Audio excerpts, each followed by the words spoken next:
Good day, everyone. My name is Trinidad Frasco, a student from Mambusan National High School, conducting a short interview about environmental awareness in our barangay. The purpose of this interview is to understand community's opinion and experiences about environmental issues, such as waste management and cleanliness.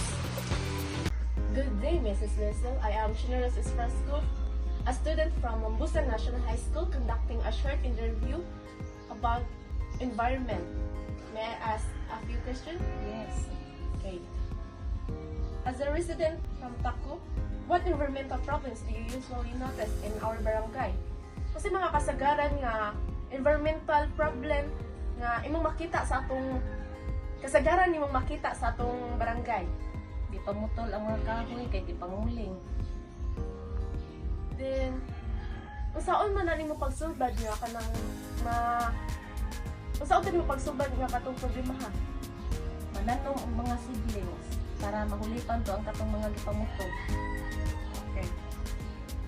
Last question is, why do you think protecting the environment is important for our community? Nganong importante man nga kanang protektahan na to ang atong kanang community? Dapat protektahan gyud mananong og mga kahoy kay ang pagpananong og mga kahoy dako kay ikatabang panahon kung magbaha ang mga gamot mo kuan sa tubig mosagang sa tubig.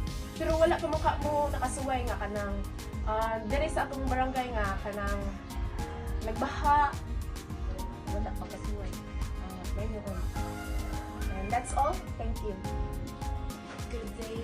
I am General Frasco, a student from Mambusan National High School, conducting a short interview about environmental awareness in our barangay. First question is, what environmental problem do you usually notice in our barangay?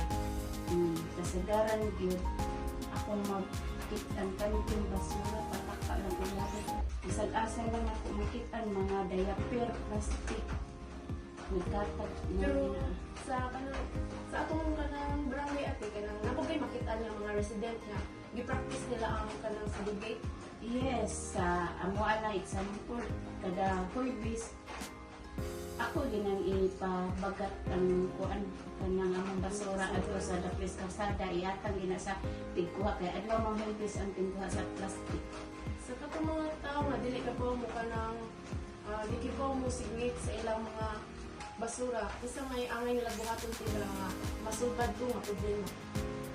Para na po, pinakauna, disiplina silang kagalingon. Okay, dugay naman ang ikabaw nga, kanang ang pagsikrigi mo na pinaka maayong buhaton sa basura, kaya kanang plastic, di man na malata.